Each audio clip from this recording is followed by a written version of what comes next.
strongest out of the 6 circuits we've got for the KTMs, if I'm completely honest here, Steve. Yeah, very much so. I mean, if Walker and Haley can keep an eye on that top spot going into the final round, then the odds will be stacked in their favour to score some good points there. Definitely, the KTMs go well there, the Ginettas go well there. These guys that are in the faster cars now will struggle there, but there's 5 rounds before Brands, and they are going to favour the faster cars. But I mean, how challenging is this at the moment? 10 minutes to qualify with 38 cars at Monza. How do you find the clean air? It's going to be so hard. I mean, we're going to be looking, as we were discussing earlier, we're going to be looking at maybe the guys getting 4 or 5 laps in. I know when the guys were testing, they said in that time scale, if they fuel up and go straight out on the green light, they can just squeeze 6 laps in, but that depends which end of the pit lane you're at as well, to be honest. So I think 4 or 5 laps is going to be the most we see in this session so far. And it's going to be interesting to see if we get a true representation of speed. As in people finding space to do their best laps. Exactly, and at the moment, with just under 4 minutes and 35 seconds still to go, Aaron Walker is actually now leading the way, but the margin between Aaron Walker and the returning Kieran Vidago is 54 thousandths. That's how close it is for pole position. Make that a 1/10 of a second as Charlie Crossland from Team Fordzilla. He's running the 66 Porsche. There is Kieran Vidago in the number 4 Porsche. Look at that, Steve. Top 3 covered by just over a 1/10, and we have just over 4 minutes in the session to go. Yeah, and Walker's just trying to prove us wrong now, isn't he? By we were saying he's going to struggle, but he's really, him and Steve have put a lot of laps in. They put a lot of effort into this the setup on the KTM. But I do expect to see a couple of those Mercedes and maybe even the Porsches squeezing closer to the 55s if they can find the space and if they can get that good lap in, which is it's all against them. Haley put the other KTM now in pole position with a 156.4, a 10th faster than Walker, so we've got a KTM lockout at the front at the moment. Simply Race front row, which is awesome if they can maintain it. But I do expect, Vidago. I mean, Adam Zalovic, he was the man in the 55s in practice. Where's he? Yeah. He's currently down in 7th position ahead of his fellow block of cheese teammate, Mark Neutling. Sorry, we have seen some of the liveries, and it looks like I think Mark Neutlings will have to concentrate on the driving as opposed to trying to stuff his face with Emmental cheese throughout the race, or Gouda or Gruyere, whichever his preference is. I'm not too sure. We might find out a bit later. But they are currently running in 7th and 8th, and Isalovic, the gap wasn't much. Well, it was about a quarter of a second, if memory serves me correctly, between Isalovic and I think Steve Haley in the free practice session. But it's looking really, really tight at the moment.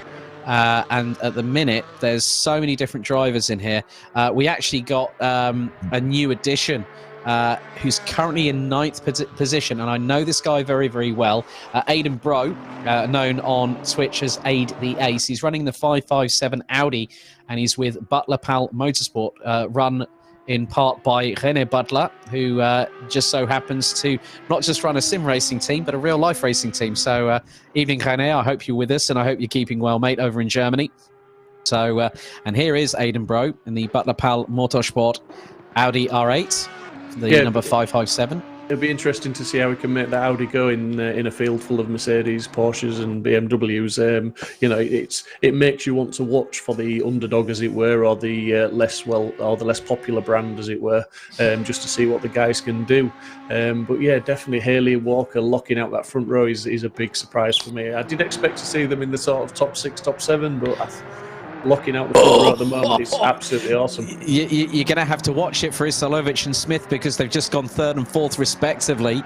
So Isalovic has just put in a 156.427. There is Steve Haley, and he's actually trying to latch onto the back of Mark Neutelings. So they're actually, this is quite a good strategy from the KTM drivers with the you notice that the Union Jack ablaze on the roof of that KTM Crossbow. That's a really, really lovely livery. It's better than what's on the roof of the Mercedes. I think there's just a big cow on the top of that roof. I think Tony Green from Bullseye would have said, and Bully's special prize Yeah, sorry. Haley's backed out of that, and he's not going to get a chance to do another flying lap. So that's Haley's best time now.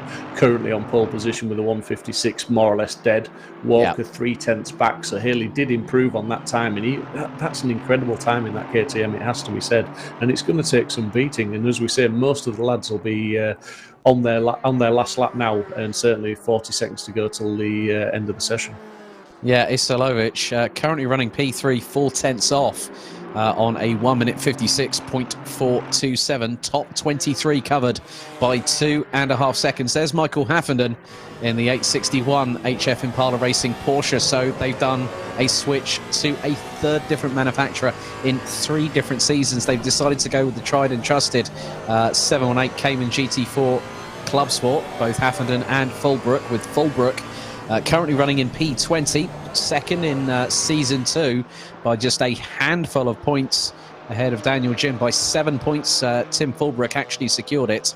And the checkered flag has gone out as Pixley will be P12. I'm just keeping my eyes on Isalovic because I'm wondering how he's getting on at the minute, because if he can get this lap in, who knows how he's possibly done in terms of the 2 in front, because that would be impressive from the reigning drivers champion and also the reigning teams champion having a front row KTM lockout.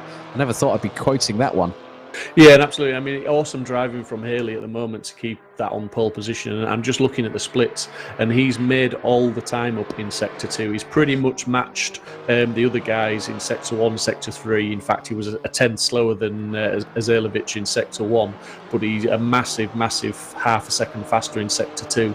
And that's where the KTM's at its strongest, obviously through the Lesmos around that sort of area of the track. So fantastic lap from Haley, still currently holding pole position. Yeah, and there's Baz Schilistra in the number 16.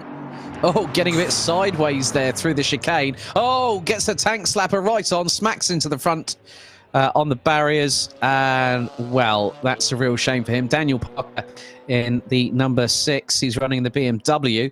And I've just noticed, Steve, that the top 34 drivers, rounded out by the number 79, and a big warm welcome to Denise Pope in the Porsche. They are all under 2 minutes, so it's 3.588 seconds.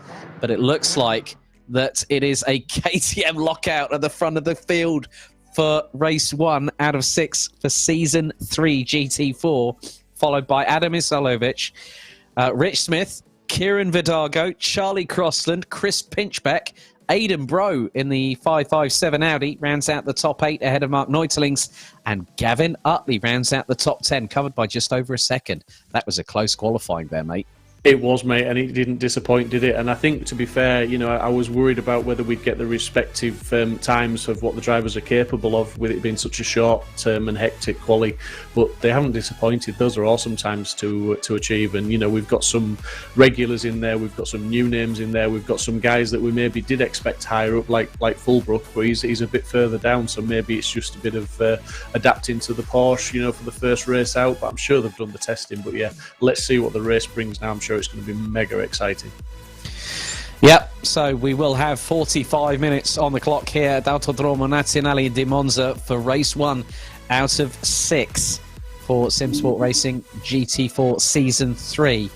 And this is where it's going to get interesting here, Steve, because these cars are going to be pushing over 250 kilometers an hour at multiple points through the circuit, especially when they come out of the Curva Parabolica around the final corner and then go over to the Rettifilio. These guys and girls will not be holding back, as there we are. I cannot believe this. I'm sure that Mike Yao from Simply Race, our broadcast director, is absolutely grinning like the proverbial Cheshire cat, but that was a great effort from Haley and Walker. Isalovic and Smith round out the top 2 rows ahead of Vidago, Crossland, Pinchbeck, Neutelings.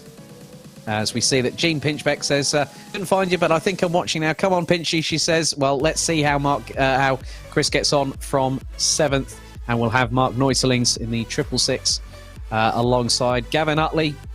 And it's just really going to be interesting how this is going to happen, because we've got 3.5 minutes until the session starts. 21-degree air temperature, nice and sunny, blue skies up overhead, and it's a 29 degrees Celsius track temperature. And this the biggest thing that we have been talking about, you and I, Steve, is I hate to think what's going to happen going into the Rettifiglio for the first time after, when the lights go green. I'm not even thinking about that, mate, at the moment. I'm just, no, I mean, in all seriousness, you know, this community just keeps growing, and I'm just looking at the GT4s, which is technically it's a support class for our GT3 racing, which is really successful as well. And look at the size of this grid; it just goes on and on and on. It is absolutely awesome to see all these guys here, and I'm sure you know they've had the drivers' briefing for 5 minutes before the qualifying started. They will have been warned about penalties, and in fact, if they are deemed to have caused any incidents at the end of the race, there is a post race penalty system where they can potentially lose places if they don't give them back after causing an incident. So it's a pretty structured and strict penalty system we run at Simsport, so they will be fully aware of that. So hopefully that will guide them onto the right path for the first couple of chicanes. Yeah, very, very true indeed. And it's going to be an absolute barnstorm. We're heading down into the Rettifiglio chicane for the first time before they head into the sweeping right-hander at Cova Grande, before the second variante, before the two Lesmos, Saraglio, and then you've got the Ascari chicane. That's where some people in more, let's just say, more adaptable cars, such as the KTM, might be able to use a little bit of that momentum carry through there. And I just noticed Cameron Fife towards the back of the grid. Yeah, I mean, just let's look at the circuit for 1 second, Alex. As you know, I mean, never has it been more important with such a big field to get the drive out of the corners. You know, and those KTMs at the front, we know that they're going to be challenged down the straights, and the other guys have got the legs on them. So they've got to make use of Lesmo 1, Lesmo 2. They've got to get through Ascari as cleanly as possible. They've got to get a good drive out of Parabolica. There's no way they can make up for errors or mistakes. They're under pressure. They have done the hard bit of getting those KTMs on the front row, but now they have got the even harder bit of keeping everybody behind them, especially on these first few laps. Yeah, we're already having some comments in on YouTube saying T1 madness. It's going to be a fun watch, and obviously we've just responded via the official YouTube channel. Let's hope for a clean start. Well, the thing is that as per the penalty system, as Steve was just alluding to, it is very, very strict. We are firm, but we are fair. And at the end of the day, this is where the drivers really, really can shine. If they get through the Rettifiglio for the first time without any problems. Cameron Fife has just said he's had some really difficult connection issues. Well, hopefully, Cameron, things do start to settle down for you, buddy. It is a packed grid, 38 cars here at Monza. And if I'm honest here, Steve, we've had unpredictability for the first 2 seasons of GT4. Season 3 has had the volume cranked up to 11 in the words of Spinal Tap. Yeah, absolutely. I mean, the guys are just going to set off in a second now on their outlap. But yeah, it's always difficult because as the community keeps growing, obviously the grid sizes grow and you're racing against new drivers. And the drivers do have to get to know each other's little habits and you know, the little traits that they have. And that causes, you know, just maybe a few more incidents than you would expect as the season moves on. But hopefully tonight, like you say, we'll see some sensible actions and some sensible manoeuvres. Oh, Aaron Walker is in the pits, Steve. That's a bit of a surprise. Jeffrey Wolf as well, I'm just noticing. I'm wondering if there's been an issue. Right, so some of the drivers, I think, looks like they've actually... we might have a slight issue at the minute, but we'll see if we can get back on the grid very, very shortly. But yeah, also I wanted to briefly talk about the ACC GT3 driver swap that actually starts this coming Sunday, the 8th of November, where we head to Suzuka. It's a 150-minute race, 2 drivers, 3 mandatory pit stops where you have to take on tyres. That's going to be very, very interesting indeed. And we've had, 28-ish entries so far in terms of driver pairings, haven't we? Absolutely, yeah. It's a driver's swap championship for the GT3s, as you say. It's just going to be a 4-round sort of a fun championship, really, just to take us up to the Christmas break. And that's just teams of 2. So, it's still a lot of drivers involved, obviously, 28 cars. And it's just going to be some fun racing, and it gives us an opportunity to test the driver swap servers out and just test a few different settings. And it's also for those guys that maybe haven't done driver swaps before, just to get used to what the different technicalities are with what you have to do when you're coming into the pits and when you want to swap, because if you're not used to it, it can be a little bit overwhelming the first couple of times you do it, and you will make mistakes. So what better way to learn than in a bit of a fun championship? Well, especially when the maximum driver time allowed is 80 minutes, if memory serves me correctly. But for those wondering about the calendar, it's this coming Sunday, the 8th of November, will be Suzuka. 2 weeks later, on the 22nd of November, it's Spa-Francorchamps. Mount Panorama, Bathurst, will be the 6th of December. And then the season finale will be here at Monza. So that's going to be really, really interesting. 150 minutes. I've definitely got a frog in my throat at the moment. I don't know what's going on. I think it's just being... I think it's just the adrenaline, really, at the moment. It's the anticipation, isn't it? It is 38 cars going into the Rettifilio for the first time, and I don't know what to expect, and I think you're of the same opinion. And there you go. There is still, I think, what is it, a maximum of 35 driver pairings we can have? Yeah, we're looking for up to 35 drivers just to get a full grid. But, we're reasonably happy with the 28. The championship will run with that. But if anybody fancies it, there's still a couple of days left to sign up. Just go onto our website and follow the link for Discord to get the sign up and get your names down and have some fun with us. It is just a fun championship, and drivers of all abilities are welcome. We will help anybody as much as we can to get you up to speed as quick as we can, and just to make sure you enjoy the events. Indeed, and that's what we're here to do. We are the place to race. If Jensen Button isn't enough of an endorsement, I don't know what is. And a big thank you to Jensen, and obviously Team Rocket as well, RJN, for the VRRC and MSL Motorsport Consultancy. A real big thank you to them with regards to the 3 hours, 3-hour virtual of Silverstone, which was, from what I understood, a very, very good event. It was actually nice to be a spectator as well, for a change. And I think Aaron Walker gave me a little bit of a telling off for Paul Ricard, didn't he? He said, "Hey, who gave you a day off, Alex?" Yeah, absolutely. As the official voice of Simsport, Alex, it's always good to have you alongside me in the commentary box and work well together. And it's great to be here with you. Dean Riley just saying good luck to everyone racing. Andrew Fife, when do you go live, guys?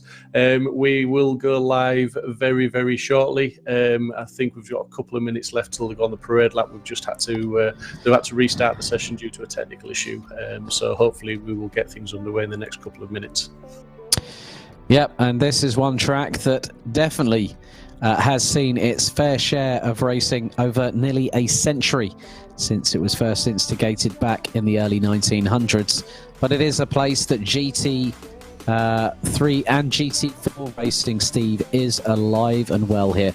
And obviously one of the people that actually helps to run the circuit is a former F1 driver, Ivan Capelli, no less, which was quite interesting when I found that out a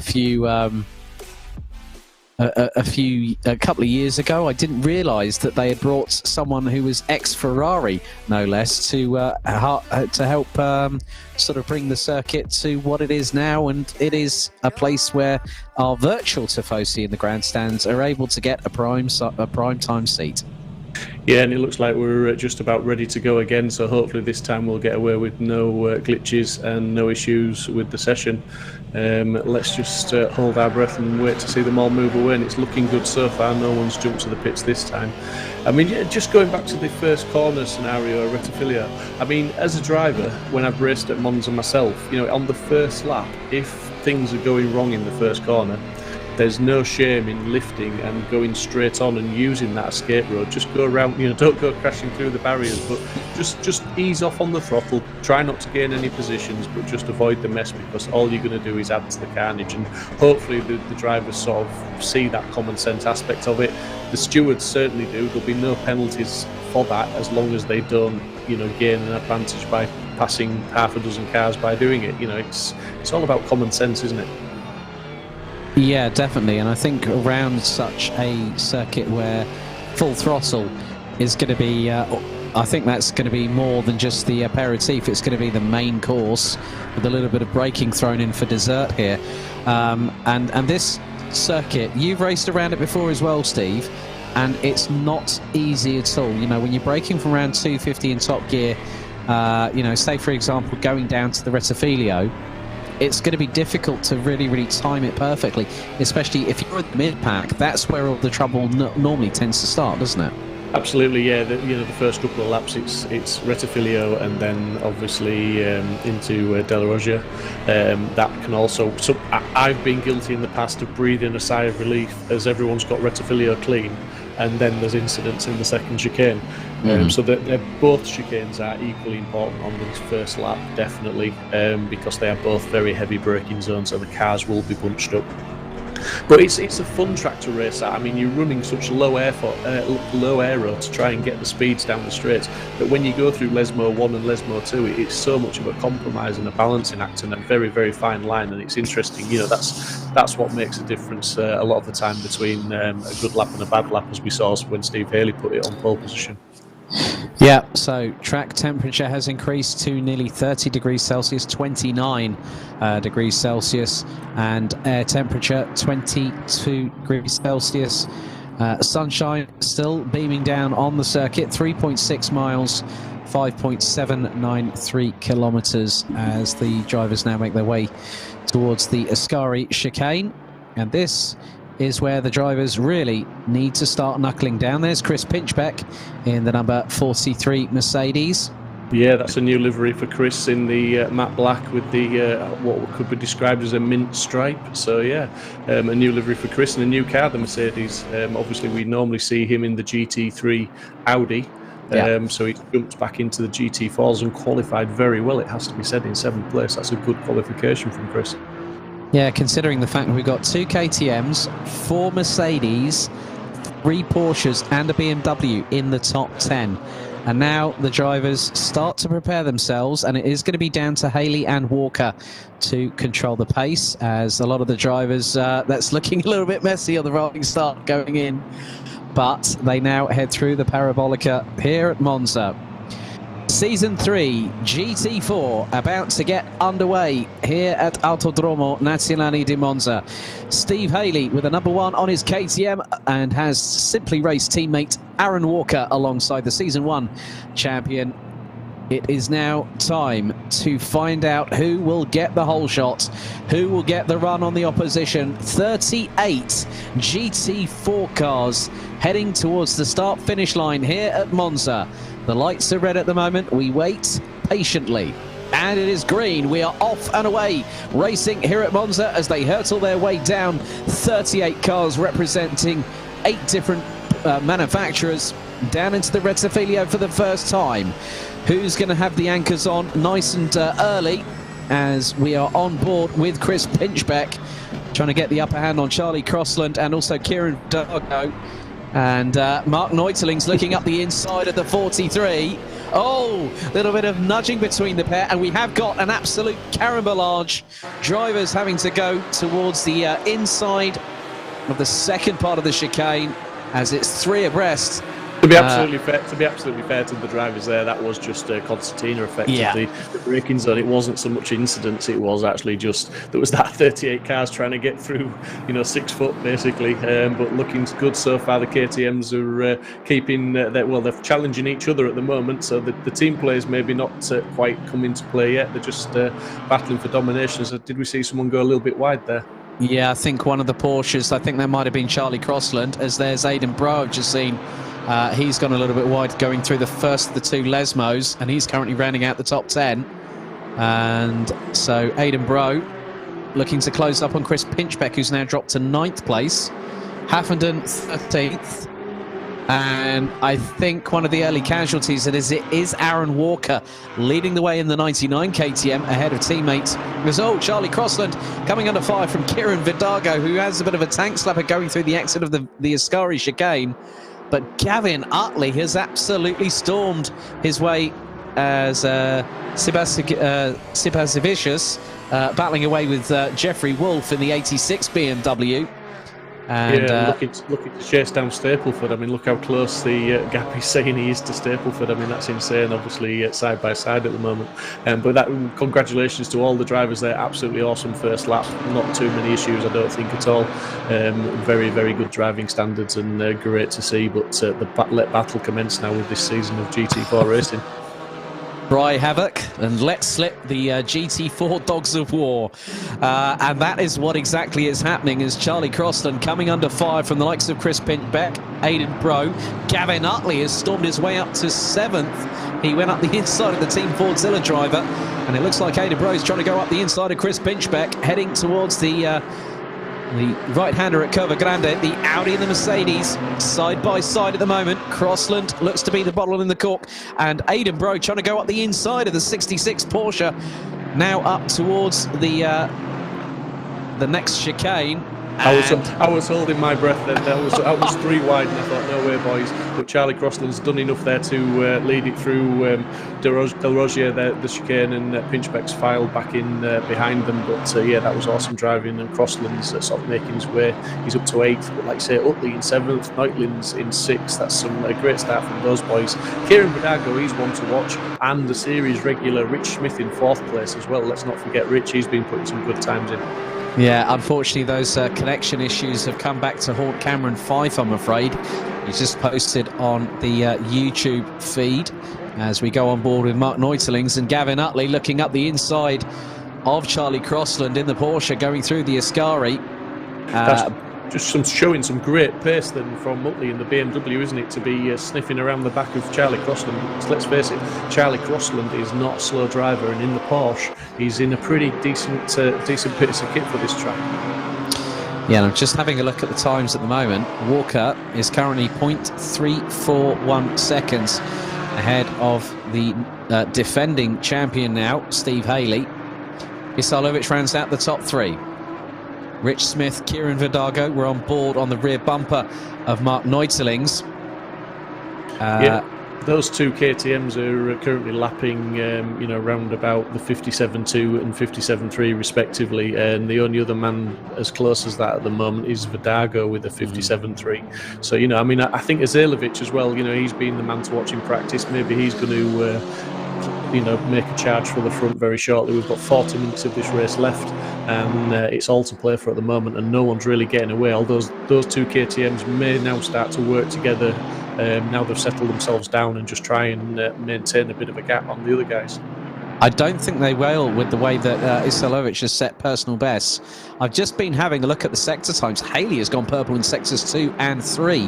A 40.752 in sector 2 and a 38.103 as Aidan Bro goes up the inside. Nicely done by the 557 Audi on Gavin Utley. And that is through the Lesmos. That's through the first Lesmo as Pinchbeck towards the outside of the BMW. But that's a great little scrap there. And just behind them, they've got Angus Martin in the AMR with HF Impala 863. Yeah, just his satellite teammate, as it were, Tim Fulbrook, down in 25th at the minute. So Tim's not having his best race on record, but I'm sure he'll make up a few places. Some more championship regulars down there with him as well. Richard Emery, he raced with us. He's raced every season of GT4, so he's further down than normal. Denise Pope made up some great positions. She's up to 26th now. We'll make that 25th as Daniel Parker's in the pits. And he's dropping like a proverbial stone. So Denise Pope, who I understand has also been running in the SimGrid amongst other championships quite recently. I think she's also taking part in the GT3 Driver Swap Championship, the 4-round championship that starts this coming Sunday. So good start from her. She was actually outside of the top 30 after qualification and has Niall Schlitter chasing her down as Yannick Muller. Normally we saw him in the halfway point of last season in the Audi. He's made the switch to a Falterbach's finest and is currently way down the order from where we see him, as Chris Pinchbeck is sandwiched between Gavin Utley and Angus Martin at the moment, with just over 38 minutes and 25 seconds still to go on the clock. Yeah, absolutely, and it looks like this is one of the battles of the race so far. Utley, Pinchbeck, Martin, they're locked together. You know, Crossland was involved very shortly with them, but he seems to have stretched his legs and made another position up. But Pinchbeck there just trying to intimidate Utley, shall we say, but Utley's not having any of it in his BMW. He's managing to defend no problem whatsoever, and that Mercedes is looking angry and it's looking interested on that inside line, but it's not far enough forward. But Chris has also got to watch in his mirrors as well, because Angus Martin, he's ready to pounce, as is Rhys Wiggins, to be fair. He's closed right up on these guys as well now. Well, you've got to keep an eye on the gap between Isalovic and Haley, because Isalovic has just put in a 1:57.1. He's absolutely flying. Here's the 111, and there he is. And look, you can't really separate Walker and Haley at the moment, and they are literally doing the old Ferrari bump drafting tactic from the old Felipe Massa and Kimi Raikkonen days in the late 2000s. And using it to good effect, I might add here, Steve, but Isalovic on pure pace alone is catching those two crossbows. Indeed he is, and Rich Smith and Kieran Vidago aren't exactly a long way back either. They're coming into camera shot with those guys as well, so it's not going to take much of a mistake or incident for him to be up. And that's Neutelings. That was Neutelings. Yeah, Crossland had Neutelings going up his inside through Parabolica. Crossland got towards the back part of it, and the rear bumper of the 666 gets spun around by the Team Fordzilla driver, and that allows Aidan Bro in the 557 Butler Pal Motorsport Audi up into 6th place, and he's got about 3.9 seconds to find on Kieran Vidago, who is actually looking pretty quick, and he's only Kieran is only 0.8 of a second off of Rich Smith at this particular moment in time. Yeah, Neutlings will absolutely be steaming inside his helmet there. He will not be happy with that. He was showing some good pace, and that Mercedes was quick. Obviously his teammate Isalovic in 3rd place at the moment, and Neutlings could match Adam on pace, so he will be furious. But let's not forget, next week it is a reverse top 15. So what Mark needs to do now is regroup, get his head down, and at least aim for 15th place to try and get pole for next week. Yeah, and that is still, I think, pretty much achievable with the pace that 666 has got. I mean, both him and Adam Isalovic were very quick in free practice, and you can now see that there is a bit of a train, and it's the Gavin Utley train. Okay, let's have a look at the replay. This is between Gav Utley and also Chris Pinchbeck. Now they're coming down the straightaway, not too far behind. That looks to be, I think, is that Kieran Vidago just behind them? That's Angus Martin and Rhys Wiggins behind them, I believe. Yeah, so they're getting a bit closer. Rhys Wiggins, that looks to be very much a similar livery to what Augusto Farfus ran in his old DTM days with BMW Motorsport, as it looks like one car has pulled to the side. And this is a repeat of what happened between Crossland. Yeah, and there's the slightest of tags. Mark caught that, didn't hit the wall, so he didn't have to visit the pits. That really, really compromised the 666, who is now currently in 20th position, is now it's side by side between Utley and Pinchbeck. Yeah, this battle's going to go on and on. Utley and Pinchbeck have raced together for many years, so they know each other inside out, all the tricks of the trade. They'll be trying everything, but Pinchbeck has got the inside line and he's got the job done on out-and-out pace. As long as he can get it stopped and turned, and he just did go a little bit deeper, but there was nothing Utley could do about that move. Great move from Pinchbeck. Just left the brake in that a little bit later than Utley to get the job finished. Well, you know, we said about drivers getting into the 156s. It's happened, Steve. Walker's put in a 156.892. Haley's put in a 156.970, and Rich Smith is quickest in Sector 1. Haley quickest in Sector 2, and Walker quickest in Sector 3. Times are tumbling. Yeah, absolutely, and they're going to do, obviously the fuel loads are coming down. The tyre wear's not too bad, I don't believe, around this track, although Kieran Vidago did say that he was maybe struggling a little bit with some tyre temps during practice. But yeah, they should be good for the 45-minute race stint, and certainly as the fuel load gets lighter, we may even get closer to the low 56s. Oh, now I'm wondering, did Pinchbeck have a bit of a moment, because it looks like Martin, Utley's gotten past, and it looks like, Angus Martin trying to get through as well. And on that particular occasion, I don't think he got through quite yet, but Gavin Utley managing to steal a march, and that's a bright livery if ever I saw one. Pretty much like Adam Isalovic's one and Mark Neutling's one from last season. Yeah, that's one to get you noticed, but Gav Utley now certainly getting noticed because he's increased the gap now on Pinchbeck, as like you say, we maybe missed it, but looks like Pinchbeck maybe ran wide somewhere around Ascari or something like that to let Utley through, and it's compromised Pinchbeck's lap, which has cost him dearly. He's lost touch with Utley slightly, but Angus Martin has just lost out to Rhys Wiggins as well, so Wiggins is past Martin. Yeah, then you got the number 20. What is it? You've got Gerard de Bar in the number 20 from Simsport as Wiggin and Martin go side by side. Who's going to be bravest on the brakes? It's Lorenzo Filio. I think Martin... he clashes doors. That's fantastic driving, is that? That is respect. So there was a slight bit of contact, but Wiggin was totally within his rights to hold that outside line to give him the inside for the exit, and he did just that, and an absolutely awesome move. That fantastic racing from both guys. But the job's not done yet. It's not over now, is it? Not by a long way, and it's turned into a three-car battle again. Yeah, I think I did see a Mercedes going straight lining, and that was Stapleford. Robbie Stapleford in the 81, I think regular on the VRRC platform, isn't he? If memory serves me correctly. Yes, he is indeed, and it's good to see him just dipping his toe in the water with Simsport, and let's see how he measures up against the Simsport regulars. He's not doing bad so far in 14th place, because there's some pretty quick guys on the grid tonight. There are indeed, and we're on lap number 7 with just over 31 and a half minutes to go. Still in this first race, the top 15, and at the moment, Sipa Vicious could be on pole position, provisionally speaking, for round 2 in a week's time at Suzuka. As Rhys Wiggin gets a bit sideways going through the first part of the Ascari. I think Angus Martin has just run a little bit wide, but manages to keep it on the asphalt. But still, it's going to be rather interesting. And Isalovic, I'm just keeping an eye on how much closer he's trying to get towards Haley and Walker. And it looks like Isalovic has put in a purple sector 1. Walker was not quickest out of the 3 sectors, but Steve Haley, Mr. Proudley, put in a 38.058, the quickest 3rd sector out of anybody in the field. Yeah, absolutely. Those guys are trying 110%. They're really putting the effort in, and it is interesting to see Azalovic, to see the gap is yo-yoing a little bit. He had it down to 2/10 at one point. Now it's back up to 7/10. Rich Smith is maintaining around about 1.6, 1.7 behind those. Kieran Vidago's lost out a little bit to Rich Smith. He was closer than that a few laps ago, so it'll be interesting to see what's happened to him.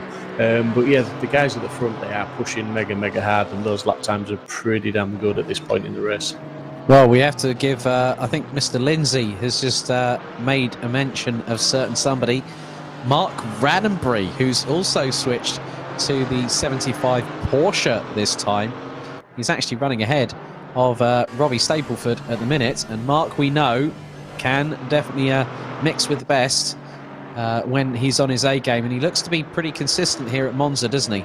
He does indeed, and look who he's chasing down. You know, I mean, Regan Mitchell, obviously, he's previous race winners in GT3s and GT4s. He's had some fantastic results, but you know, he's in the Maserati, which is a difficult car to drive. No traction control, no ABS. It's not a fun car to drive in some respects and in some conditions, but he's certainly giving it a good go. But yeah, good to see Raddenbury in 13th position there. Fantastic drive from him tonight. Yeah, and a bit of change for colour scheme for Regan Mitchell this time around. Remember, season 1, he had the predominantly candy white and bright pink livery. Now it's black and yellow. And he's chasing down the number 20 of Gerard de Bar in the Simsport BMW. Yeah, I mean, it's corners like the Parabolica with the Maserati where you've got to be so gentle with the Maserati where you've got to be so gentle with the throttle, but you've got to be, equally aggressive, as it were, as well to get the drive out of the Parabolica. As I say, the Maserati is so eager to spin the wheels up and lose that back end. So Regan's doing a fantastic job in 12th place at the moment, as we're just looking at on board with Stapleford taking Raddenbury at the moment as they go into T1, and he's got that job done, but just gets a tap from Raddenbury as it carries a little bit more speed through the second half of the chicane. But job complete, and Raddenbury down a position. Yeah, Daniel Parker's just posted in the YouTube chat, had to retire, took a tag in the rear coming out of the second chicane, took too much damage to continue. That's a real shame, Dan. And he said after hitting a wall, which he just briefly adds. So we are down to 36 competitors. That's a real shame, Dan. Hopefully we'll see you back for Suzuka in a week's time. 28 minutes remaining on the clock as we head back to Mark Raddenbury in the Dunn Motorsport number 75 Porsche Cayman, and Colin Dunn in the number 19. Just trying to keep an eye on where he currently is at the moment. Yeah, just looking at the gap up front as well. Obviously, we're just watching Azelevic now. He's 1.1 seconds off the back of those KTM, so he's lost a bit more ground. But that's expected, I believe, like I say, coming through Lesmo 1, Lesmo 2, the back section of the circuit, as I call it. Those KTMs, that's their strongest area, and I expect to see that gap come down a little bit, maybe on the straight. As long as it depends. I mean, Haley and Walker are obviously using the slipstream to their effect as a team, because I'm sure Haley will still be picking up a bit of a slipstream half a second behind Walker now. And there is Yannick Müller in the number 77 Mercedes trying to chase down Ollie Geel. Charlie Crossland, he was battling in the sharp end of the field, Steve. He's now in 18th position. So I don't know whether he's had to... now Haffenden. Oh, that's a big surprise. Haffenden in the pits. Yeah, absolutely. No mandatory pit stops. So any pit stops made by the drivers this evening is it's voluntary by them. There's obviously an issue and a reason for it. So it's not good to see Haffenden in the pits. That's going to cost him some time. Hopefully it's not a retirement, but maybe it is. I'm sure we might find out a little bit later on, probably post broadcast, as Yannick Müller is now in 19th. He's got a 2.5 second gap to try and close down onto the back bumper of Charlie Crossland, and there is Mark Neutelings not too far behind. We go on board with Ollie Geel in the number 18 Porsche, as we do have another Alpine this time, and it was Senis Stoffmehl, I think, if I remember correctly, in the first season that decided to go with the Alpine, and Evan Natafas has also decided to do the same as well. The Alpine currently running in 32nd position, and you've got Alan in the number 49 Audi, a little bit further behind. Tim Fulbrook, the sole remaining HF Impala factory team.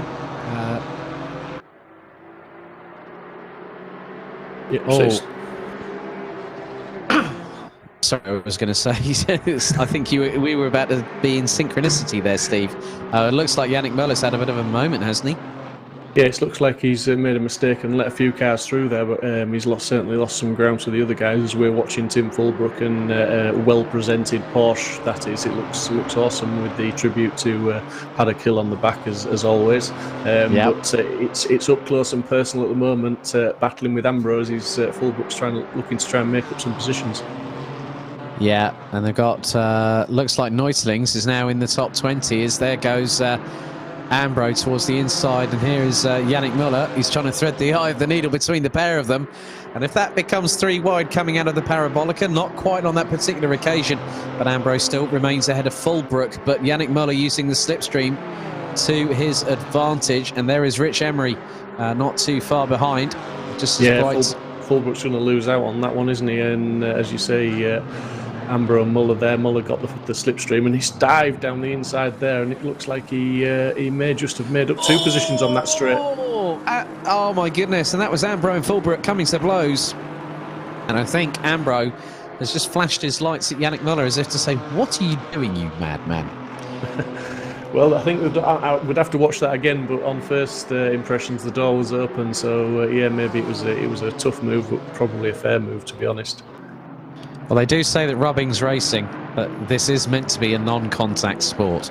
Well, I'd have to say we're not doing bad at the moment. It looks like No. we've still got 34 runners on the track, all racing hard, and there's some very, very close battles all throughout the field. I mean, we've got drivers, Rich Emery behind Ambro, 0.05. Rich is really pushing there, and he's looking to get one BMW further forward.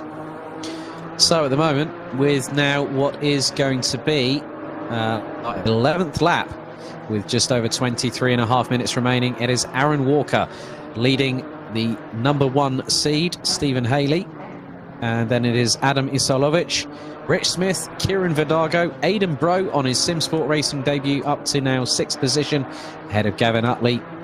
Chris Pinchbeck. We've then got the 863 of Angus Martin. And then we've also got Rhys Wiggin rounding out the top 10 positions. And still, I mean, Walker, this pace is inhuman for the 99, isn't it? And especially in this car. He's done a 156.8. Yeah, I mean, we know what to expect of Walker and Haley, don't we, really? You know, I mean, I was surprised at the qualifying pace, really. We know what those guys can do. They are, you know, true professionals. They put the time in. They do the setups. As we're looking at Ambro now gaining a fantastic slipstream on Gilles, but is it going to be enough? Gilles forced him to the outside line, so I'm not sure he's going to get that job done. But he's had to take to the escape road. He's doing a Vettel, isn't he? As Fulbrook has to go over the sausage curbs, as now we have gone past halfway in this race. 22 minutes and 17 seconds on the clock still to go. 1:37 p.m. local server time here at Autodromo Nazionale di Monza. Yeah, and absolutely fantastic to see. Obviously, that was Rich Emery that had to take to the escape road, but he made sure he gave that position back, and in doing so, he's also actually lost an extra position now to Fulbrook. So great sportsmanship from Rich there, as we always get from him. Yes, indeed. I completely concur with that statement. And at the moment, rounding out the top 20 at the moment is Gerard Debar, Regan Mitchell. Got a replay here. And this is where they go steamrolling into the Rettifilio. And that was Yannick Müller. And yeah, a little bit of a touch between panels between Fulbrook and Ambro there on the replay. I mean, for me, Muller was through there and clear. That incident was nothing to do with him, really. I think Fulbrook was trying to take advantage of the fact that Ambro had lost his line. And it just, a bit of door rubbing, nothing too major. And it was just one of those racing incidents, I believe. Mm-hmm. And as always, a big thank you to our broadcast director, Mike Yao from Simply Race, providing these fantastic camera angles that have been provided all the way through since, I think, what was it, 4 months ago when I think we both started with Simsport Racing, Steve? It was a long old time ago. It feels like more than a year rather than 4 months. Hey, who's counting, buddy? You two are now part of the fixtures and fittings, so you know you're stuck with us just as we're stuck with you, and we're happy to be that way, mate. So yeah, thank you to Mike for fantastic pictures, and thank you to you for being the voice of Simsport as always, Alex. But look at Gav Utley in 7th place. That's a great position. They seem to have dropped Chris Pinchbeck, which is unfortunate for Chris, and he's in a bit of a lonely position in 8th place because Angus Martin is 3.5 seconds further back. So Chris is just circulating, but Gav has certainly got his eye on Aidan Brow in front of him. Walker's gone like a scalded cat off a hot tin roof. He's like 2.75 seconds up the road. How is this? Like we say that. I cannot believe that he's just put in. That's the fastest lap of the race. He's put in a 1:56.586, a 37.9.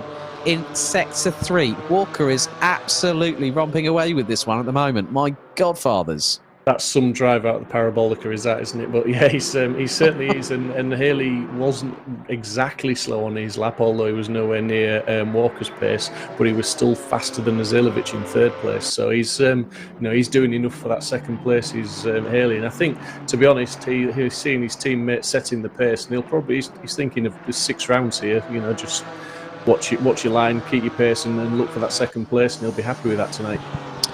Yeah, I'm just keeping an eye on the lap times between Utley and Bro. Bro has actually responded because last time around on lap 12, Bro did a 158.1 and Utley was in the high 157s. Now the tables have turned, and now Bro has put in a 157.969. Utley has put in a 158.233. As we now see Stapleford trying to close on Regan Mitchell through into the Rettifilio. Oh, he gets a tag and he spins around Regan Mitchell. You could see the back end snaking on that Mercedes. I think he was just trying to modulate the brake and not get caught out. But Regan Mitchell put the car where he needed to. He had the right of way, and that gap was closing rather quickly. Yeah, you'd like to see Stapleford give that position back, even though it's probably going to cost him a position himself. But yeah, definitely, Regan Mitchell, for me, didn't do anything wrong in that incident, and Stapleford just a little bit hot. I don't think it was any malice meant in it. It was just a bit hotter and carried a bit more speed and tapped Mitchell at the back end. But at the end of the day, it looked like it was Stapleford's fault. Yeah, well, I think if Regan Mitchell decides maybe within the next 18 minutes, if he's going to try and if he lets Jeffrey Wolf pass, but goes defensive on Chris Crossland, Regan Mitchell will have the pole position for round 2 next week. So yeah, Maserati on pole. Oh my goodness me, that'd be something. But then his teammate Dave Hedges would be starting right from the back of the grid, because there's no qualifying after this session. Yeah, it's probably the safest place for Dave to be fair. But oh, was that shots fired, Mr. Proudley? That was probably retaliation shots, but we'll leave it at that. Yeah, definitely. No shots across the no warning shot across the bow there for Mr. Hedges, bless him. But Mr. Walker is stretching that lead. It's 2.9 seconds now, and Haley is equally stretching it on Azalovic, who's 1.9 back. So the top three now have got their own air, they've got their own space. There's no slipstreams for any of them at the moment. So the lap times that they are putting in is respective of what they are capable of at this moment in time. Yeah, I'm just sort of keeping an eye on where the closest battles in the top 10 are at the moment. And you're actually seeing one here, which is Gerard Debar in the number 20 BMW trying to close on Rhys Wiggin. Now, Rhys Wiggin, we normally see in the McLaren, Optimum Motorsport McLaren in GT3s. But this, I think, is the best performance I think I've seen from him for a very, very long time. Because he's never had the run of luck as Rhys Wiggin. But Gerard Debar, we've seen him before in GT3s, and he's now decided to come back in the BMW in GT4s. And the BMW's been looking pretty racy around here at Monza, hasn't it? Yeah, absolutely. I mean, let's not forget Rhys Wiggin at season 2 Zandvoort on the podium. So he's capable of some good results. The reverse grid obviously helped him out in that season. He managed to just have a consistent race and managed to put it on the podium, which is fair play. It's not easy to do.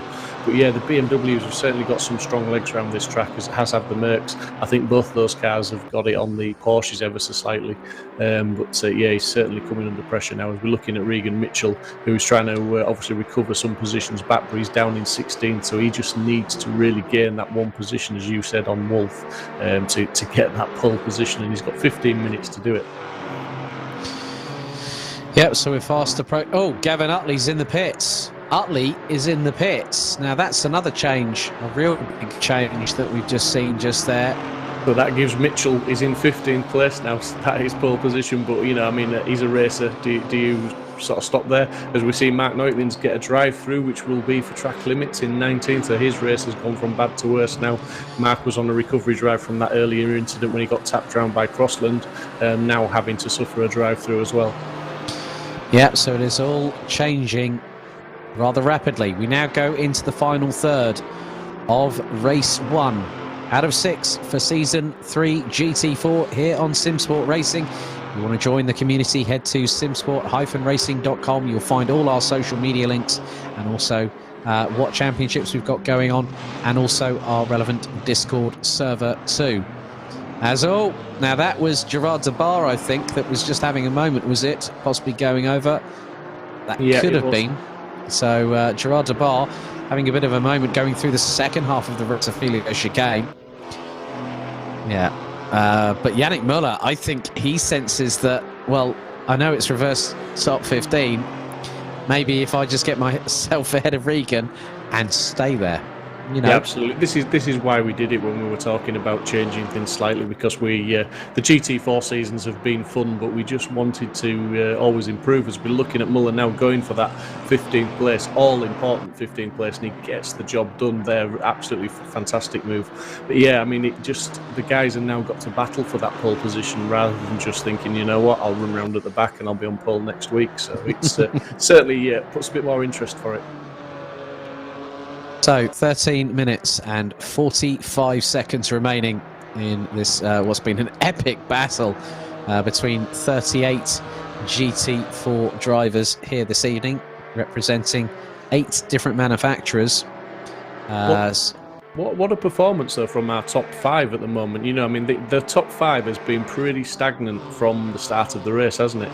And they've just maintained their laps. They've done, the consistency's been good. They're just doing it, staying out of trouble, and you know, all being well. They're going to bring it home in the top 5 as they are at the moment. Yeah. So Parker unfortunately retired. Schilstra out on lap number 6. Haffenden lap 8. We've also had the number 49 Audi of Steve Allen retire on lap 14, as well as Gavin Utley and the number 14 BMW. So we are now down to 32 drivers, and that is Natafas in the Sol Alpine, as Emery goes side by side with Ollie Geel and gets past for 20th position. Yeah, good evening to Bliv in the YouTube chat. Sorry. Sorry to cut across you there, Steve. Robbie Stapleford gets a drive-through.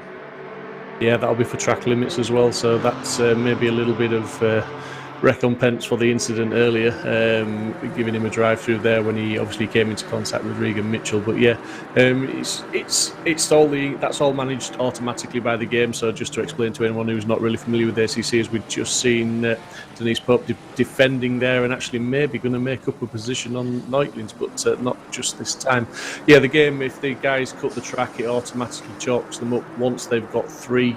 That is their lot. If they cut the track once more, they automatically get a drive-through penalty for it, and then the counter is reset. Yeah, well, Denise Pope had actually been overtaken by Mark Neutling, so she was trying to counter-attack there, and she's battling away with the number 22, and that is of Sean Buck from Logistical Nightmare. But Denise Pope still keeping ahead at the minute, and she's currently running at the top 26 positions, but still could have a chance at going after Neutlings, because you've got Ibrahim Al-Alawi just ahead, as it's 3 abreast going through towards the Parabolica, and that was involving the likes of Simon Wilkes from Black Mamba. Yeah, I'm just thinking that Stapleford drive-through is going to help put Mitchell back in. Well, he's in 15th position now on pole position. He's going to go up another position once Stapleford takes that drive-through, isn't he? And I think it has just happened, as Denise Pope just gets past by Sean Buck, and Steen Passpont in the number 444. That was commitment from Denise Pope. Did you see how hard she was leaning on those tyres then? And it almost whipped back on her, but she managed to hold it, and she certainly, not only did she hold it, she's in a position to challenge as well. Great gusto and gumption there from Denise Pope, as Mark Neutlings. Oh, now that was Stapleford, wasn't it? Stapleford? Oh, Pope in the barriers. I just think Denise Pope just hit the barriers as well. Was there a problem for her just then? I think, did she just lose it on her own? I'm not too sure. A 45-minute sprint race can take it out on anybody, as there is Simon Wilkes, who's that's a bit cheeky. Stop shortcutting the Ascari chicane, my good man. Yeah, I mean, just going back to Denise Pope, we did see how hard she was leaning on those tyres as you know, she came out of Ascari, so maybe she was just leaning a little bit too hard on them. With only 10 minutes to go, they will lost quite a bit of life, but they you know, should be good for the last 10 minutes. But yeah, maybe she was just leaning too hard. Yeah, we've got just under 10 minutes remaining. Simon Wilkes and Mark Raddenbury absolutely battling tooth and nail over 16th position, and look who's in 15th place, Charlie Crossland from Team Fordzilla. Yeah, Charlie Crossland's made up some places after his earlier incidents. And I'm sorry, Simon Wilkes, you've really got to watch it now. I think that's another track cut, and if he gets the third one, that's an instant drive-through, isn't it? Yeah, his fourth one, yeah, it gives you 3, and then on the fourth you get a drive-through, but just going to go to a replay now. Okay, this is heading down towards the Parabolica, so Stin Passpont is just behind Denise Pope. Denise runs towards now. Looks like Stapleford. Oh no, she's had to avoid Stapleford, and it's put the right front into the barriers, but she's gotten away with that one very, very lightly indeed. Yeah, she just had to drop her rear left wheel onto the sort of off track, as it were, and it just caused her to lose traction there. Really unlucky. Okay, let's have a look at what happened to Stapleford. So he's going to throw it into Parabolica, and oh no, he just literally, I don't know whether that might have been a technical related issue there, but he just went literally spearing on into the outside of Parabolica there as Simon Wilkes pushing along it was actually pushed, and then it has just decided to somersault part of the okay, let's just have a look. So he's going in. This is going to be frightening. Oh yeah, that car's not turning anywhere. Oh, ran out of brakes, that looks like. So whether there was a braking issue, it might be hardware related. Yeah, I mean, possibly. For anyone who's not familiar with the sim, they do get to choose compounds of brake pads, and one of the compounds is actually a qualifying pad, which will only last around about 20 minutes. So if somebody has, if Robbie's maybe put them in, I'm only guessing, I don't know, but it certainly looked like he'd lost all braking there. It didn't look like it was so much of a connection issue. Either that, or it was potentially a hardware issue at his end, where his brakes have failed. Who knows? Maybe we'll find out after the race. Richard Emery, in the meantime, battling away still with Ollie Geel. And there is Charlie Crossland, who's actually just behind Regan Mitchell. And Crossland, I don't think, is kind of worried about that top 15 reverse grid for next week at Suzuka, as he's making it 3 abreast. Oh, this is going to be tight. And Crossland keeps out of the way. Sibavicius and Regan Mitchell come to blows. That allows Crossland up the inside of the number 69 Maserati, and that means that Regan Mitchell now ends up in 15th position. 7 minutes of this race still remaining. Yeah, that was a little bit cheeky, wasn't it? A couple of nudges there to put the Maserati wide, and that's cost Regan dearly, although it has put him back into that pole position slot of 15th place. But I don't think any of those guys are really looking at that 15th place either. They're all looking at the position up the road, so good to see they're still actually battling to go forward. Yeah, I think Cameron Fifey's just said, so frustrating. I felt like I could have made up a few places. Oh, well, best ring up BT tomorrow. You go and do that, buddy, and let's see you back for Suzuka in a week's time, Cameron. So just under 6.5 minutes still to go in this race. And it looks like, the number 49 of Steve Allen might have parked it in the pits as well. So we're down to 31 drivers. Still being rounded out by Natafas in this sole Alpine.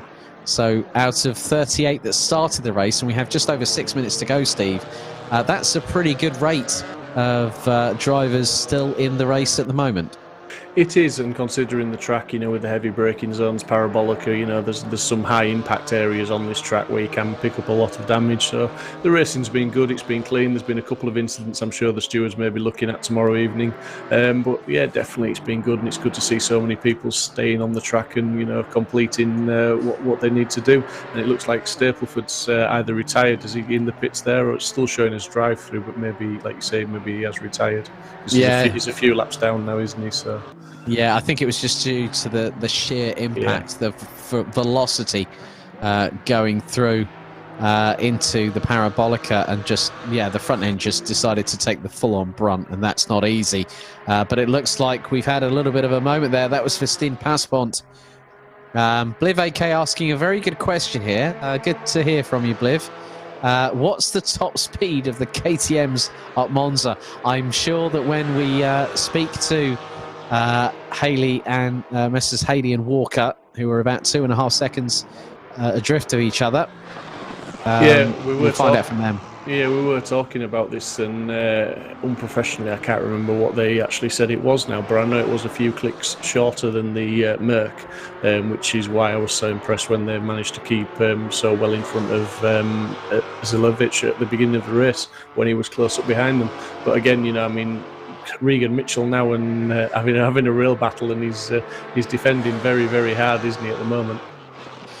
Yeah, Sipavicius just behind. So Sipavicius currently in 15th. But these guys, like you said, they're not wanting to battle over the top 15 reverse grid for Suzuka in a week's time. They want to battle for position. They want to battle for a bit of pride. As we go on board with Mark Randenbury on the top left-hand corner, and it looks like he has made the move on the number 12 of Black Mamba Racing's Simon Wilkes, and has got the job done. So Mark Randenbury now up into what is, I think, effectively 16th position. Yeah, fantastic racing from all the guys, as we keep saying. But Mark Randenbury having absolute blinders tonight. I mean, he's, we were talking about him earlier, and he's been caught up in a few incidents, not always of his own doing in previous races, but he's had a good one tonight as these two go head to head into Ascari now, side by side, and that shouldn't happen. Yeah, that shouldn't happen. Yeah, I think James Hartnell's trying to saying... sure you keep on saying Sid Vicious. I think you need to listen a bit better there, James. Your hearing's probably better than mine. I don't know. But we've got 180 seconds still of this race remaining. And Mark Randenbury still trying to keep on level pegging terms with the number 12 of Simon Wilkes in the BMW. But Randenbury, like you say, he's had a really good performance this evening. Sean Buck trying to close on Ibrahim Al-Alawi. And this is for 24th position, so Porsche v Porsche, as they are now heading their way down towards the Parabolica. Not too far behind is Steam Passport in the 444 Ginetta. I see Ranjiv Kelsey, another one of our regular racers, has got a stop-go 30. So I'm just wondering if he'd had some sort of drive-through penalty and he's speeded in the pit lane, because that's the only reason you normally get a stop-go 30. So, yeah, it's not going to really affect much of his race. He's down in 31st for whatever reason, so not having the best of nights. No, but here is Aaron Walker, and he's actually lapped one of the Porsches. That could be, is that Mark Randenbury? I think he's just passed, possibly. Not too sure, but he's going to go on to lap number 22 very, very shortly. And it could be the penultimate lap of the race, because the timer now, when they're running in the 1:57.3s, well, that is Walker that's been running in them. He will basically, if he crossed it with, what was it, 1 minute 59 to spare, he'd still have a full lap and then another one.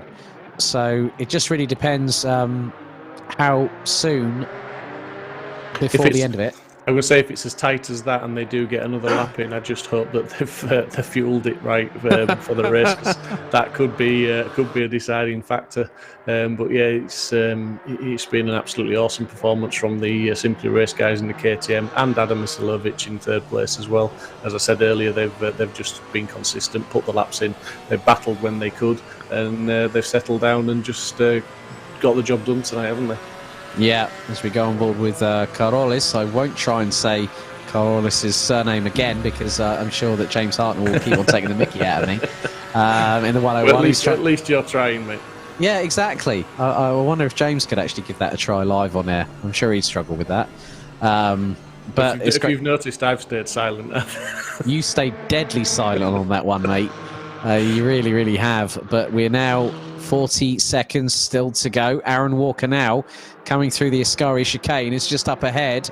You've got two Porsches, one of which is Denise Pope. Yeah, and this is where it gets difficult when you're trying to lap two cars that are actually battling. Blue flags out. Yeah, blue flags out. They've got to hope that they're going to lift and let you go through. As it's not, I don't know if he's going to. That's Niall Schleter, who's going to go running wide. That's going to allow Denise Pope the opportunity to get through, and she does. And look, Steve Haley isn't that far away, but we are. This is going to be close. This is going to be to the wire. And it looks like the time has gone to zero. That's it. Race is over. Aaron Walker wins from Absolutely. I actually thought for a few seconds there we were going to get another lap out of it, but fantastic job by Aaron Walker, Steve Haley, Adam Masilovic, and Rich Smith came home in fourth, looking like Kieran Verdago in fifth. Absolutely awesome job from those boys. Well done. Fantastic. Yeah, Aidan Bro in the 557 Butler Pal Motorsport entry. He, on his Simsport Racing debut, funnily enough, takes P6. And that is ahead of the number 43 of Chris Pinchbeck. Angus Martin rounds out the top 8 ahead of Reese Wiggin, who's in 9th. And then in 10th place, it was Gerard Debar in the number 20. Then it was the number 79. Oh, no, hang on. It was changing all the time. Jeffrey Wolf was 11th. Charlie Crossland in 12th. And it looks like Regan Mitchell takes 13th ahead of Carolis in the 101. Simon Wilkes, provisionally speaking, takes the reverse grid top 15 pole for Suzuka next week in 15th place. Mark Rannebury will finish behind Tim Fulbrook, who's made his way up to 16th at the end of it all.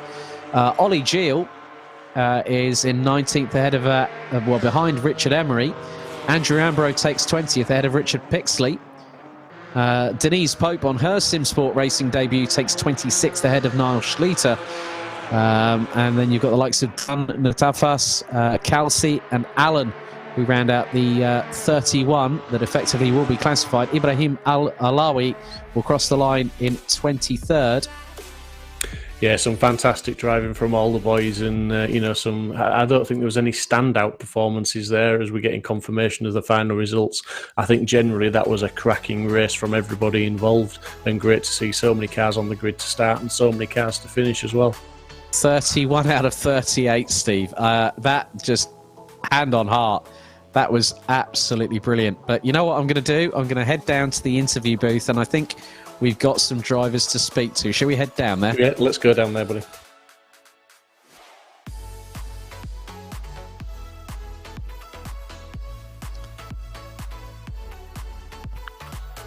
Right, well, our Season 1 champion just so happens to be the victor here at Monza. Well done, Aaron Walker. That was a hell of a drive from both you and Steve Haley. But I first have to talk about quali, because you guys, I mean, both myself and Steve, we could not believe that you guys were actually on the front row here at Monza. Was it the old slipstream Rooney that you guys were doing during qualification to help that out? Alex, no, I wish it was. I mean, it was only a 10-minute quali. There's not a great deal of time to use a teammate with a slipstream, so no, that was just pure pace. We've been pretty consistent all week, so they were the sort of times I was expecting. I didn't expect it to be that close, though, so it was nice to be on the front row. But also, you managed to start pulling away. You were running in the 156s, where everyone else was trying to sort of claw you back in. I mean, Adam Isalovic, amongst others, Rich Smith, who won a race back in Season 2. Everyone has really upped their game for Season 3 in GT4, wouldn't you agree? Really. And I'm so pleased that Steve kept second. That Merc just in his rearview mirror must have been awful, because it just eats up the time down the straight. I mean, half a second easy. He did very well to keep second, so yeah, just over the moon. But those guys, credit to them, like you say, they've all improved. It's going to be a difficult season. And especially with the added mixture of not having a full reverse grid like we did in the first 2 seasons, but a reverse top 15. And that's going to prove to be very interesting next time out in a week's time at Suzuka, wouldn't you agree? Definitely, yeah. I mean, I'm obviously pleased I'm not starting at the back. These grids are pretty big, but it also gives those guys sort of mid-pack something to fight for as well. So it's going to be a very interesting season. Well, Aaron, well done, mate. Great job this evening. Steve, have you got anything to ask? Yeah, just one question, Aaron. Obviously, we've got the reverse grid, which goes, it'll put you in 15th place at the start. Do you think that's going to hurt you more in the KTM than potentially it may hurt the Mercs and the Beamers at Suzuka, which is again another fast track? Yeah, I would have thought so. I mean, obviously, I've got Steve next to me, so that's pretty handy. We did have a bit of a plan here to make sure we went side by side so those Mercs couldn't get by. And that worked pretty well. So I mean, we could do something similar, but I mean, obviously they're not quite as quick in a straight line. But it's a tight and twisty track, and well, it is a twisty track anyway, and it's quite low grip. So the KTM might do well there.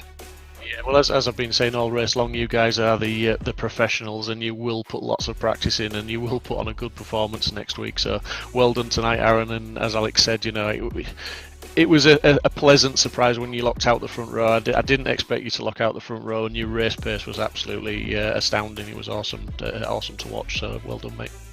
Thank you, Steve. Thank you, Alex. Okay, well, thank you very much, Aaron. Next up, we'll go to our runner-up for the race here at Monza. Let's see if we can bring him in. Let's get Steve Haley in with us. Steve, what a job by you and Aaron. Front row lockout after qualification, and it's a team 1-2. Obviously, this now puts you 14th on the grid for Suzuka, but to show that pace all the way through the race, I mean, Aaron absolutely romping away with it. I think you had a little bit of difficulty keeping up with him, didn't you? Not really, no. Well, I have to ask the questions that way. That's just me. I think obviously to qualifying first of all, man, I was stoked to have got first and second for the team, which is just fantastic, and a pretty good lap as well, to be fair. But we also know that. Obviously, Adam he's super fast, and he did have the pace to have got pole. But yeah, the start of the race, I realised that Aaron and myself we basically had to lock the starting straight out. To give us both a chance of getting through the first section in front of Adam. Because I do believe that if he'd have got us coming down into the first corner, it would have been game over. I think maybe because he did have some good pace, and in all pre-season testing he was there and the fastest. So yeah, I'm very pleased with second place to my teammate. I did have one incident where it all looked as though it could have ended very, very badly. No, but well done. Great job. Mr. Proudley, have you got any questions for our defending champion? I've got a question for our defending champion, have I? That sounds ominous. With that result then, Steve, now obviously this is a six-round championship. Simply Race team locking out the front row there with the pole position and the 1-2. But the race result speaks volumes, so does that make you Bottas and Aaron Hamilton then now? I was waiting for that comparison. I like it. Well, if that's the way it's going to be, that's the way it's going to be. Obviously, there's no team orders at the moment, but we've got to see how the rest of the season goes. If push comes to shove and I have to help Aaron out towards the end, then I shall do that. There's no eyeing team. But yeah, I mean, I prefer to fight and have a good scrap with him. But I mean, today's result consolidating a good 1-2. The second chicane was a very hairy moment. I kind of outbraked myself and had to go straight on. I don't know whether you caught that on the stream, but it was almost it was definitely a brown trouser moment. Well done, mate. And I mean, joking apart, obviously you're a very strong team, and you, like I said to Aaron, you put the practice in. You'll do your homework and you'll do the laps. And I'm sure starting 14th at Suzuka, it's a disadvantage, but you'll do your best to work your way through what is a very competitive field in this season. Yeah. I mean, we've got some great drivers, some pretty fast drivers in some in cars which on paper should be very fast and be up there. So, 14th and 15th start for Aaron and I. We'll just have to see how we go. It's a nice twisty circuit. It may suit the KTM. We'll just have to see. Being behind people is an issue, obviously, because I think where we've got the paces in the corners and under braking. And if there's a car in your braking zone, then you can't really use it to your advantage. But we'll see. Yeah, yep. I do have one final question, and it is from our good friend Steve, Mr. Bliv AK. He's asked a question. What was the top speed of the KTMs when you were actually going into the, say, down the straightaways here at Monza? Because obviously, I know for a fact that the KTM is a lot more advantageous to have in the twisty stuff. We saw that with Charlie Crossland last year, last season at Bathurst. But in terms of the differential between you guys and the rest of the drivers, what were you losing at? Were you losing 5-8 kilometers per hour on the straightaways? in all honesty. I do think it could have been something like that. We was at quite a big disadvantage. I think the top speed, the speed at which I topped out at before turn 1 was 253. Looking at the Motec data, so yeah, I think the Mercs and the Porsches for sure were a good bit faster than that. But yeah, we're happy. And that's nearly 157 miles an hour. And even in a KTM Crossbow, that's still pretty quick. Well, Steve, congratulations on your second place here at Monza, and a great one too for Simply Race heading into Suzuka in a week's time. Well done, mate. Yes, thank you very much. Cheers. Well done, buddy. Thank you. Okay, and our top 3 is rounded out by the 111 of Mikada Racing's Adam Isolovic and the Mercedes. Adam, well done. I know that you had a tall order to try and catch both Steve and Aaron, but still to come away with the top 3 finish here at Monza, that was pretty good, wasn't it?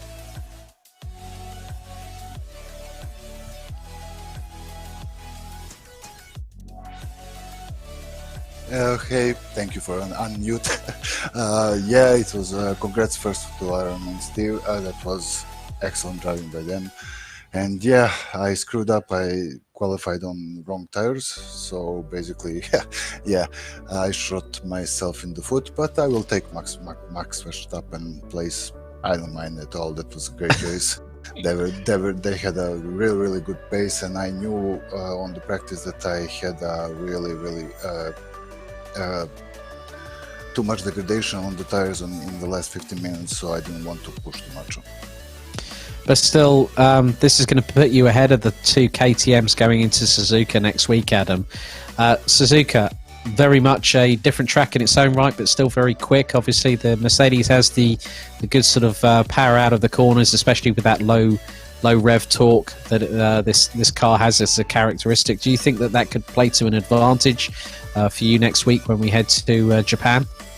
Oh, definitely. They will know how Merc can wide it be. So basically, yeah, I'm looking forward to it, and it will be fun defending those guys behind me. Steve, have you got any questions for Adam this evening? Not so much questions, but just well done, buddy. I mean, Adam's been putting in a lot of practice all week, and he has been the man to beat in practice.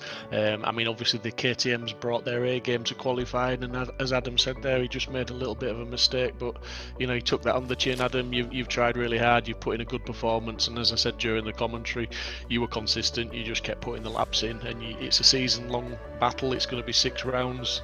Bringing it home third in the first round is no great shame. It's a good result, buddy, so really well done, and absolutely awesome livery on the car as well. Thank you very much. That was awesome race. Thank you very much. No worries. Good luck to you, and like Alex said, good luck to you for Suzuka, where you'll be in P13 on the start, so I'm sure you'll make the best of that as well. Oh, I will. Thank you very much. Thank you, Adam. Well done this evening. Thank you. Right, so that really rounds out things here at Monza for the first of 6 races for Season 3 GT4. Thank you very much, everyone, for joining us here this evening. And don't forget the ACC GT3 driver swap. Well, actually, the drivers that will be racing in race round 2 next week, next Wednesday, will be able to have a bit of a precursor, because the GT3 driver swap starts this coming Sunday. The broadcast will start at around about 7 o'clock in the evening. It's a 150-minute race, maximum driver time 80 minutes, and it is 3 mandatory pit stops. And then you see the calendar for GT4 Season 3. Suzuka is our second round next Wednesday.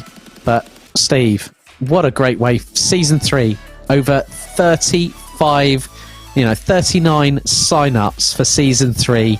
This truly is the place to race, isn't it? The admin here, it's awesome to have such a great community, and that was an absolutely fantastic first round for the GT4s. Monza for T1 can be terrible, but those guys really drove with respect and professionalism tonight, and they really raced hard, and it was absolutely awesome to be commentating on. It was a really great race, so well done to everybody. old returnees, and a lot of great action here at Autodromo Nazionale di Monza for round 1 of 6 for season 3 GT4. Join myself, Alex Goldschmidt, and Steve Proudley this coming Sunday for ACC GT3 driver swap round 1 at Suzuka. It's set to be an absolute cracker. Steve, a pleasure as always to work alongside you, my friend. And you, Alex, thank you very much, and it's great to have you back in the comms with myself. Indeed. So thank you very much, everyone, for watching. Stay safe, stay healthy, and look after each other. We'll see you on Sunday evening. Good night for now.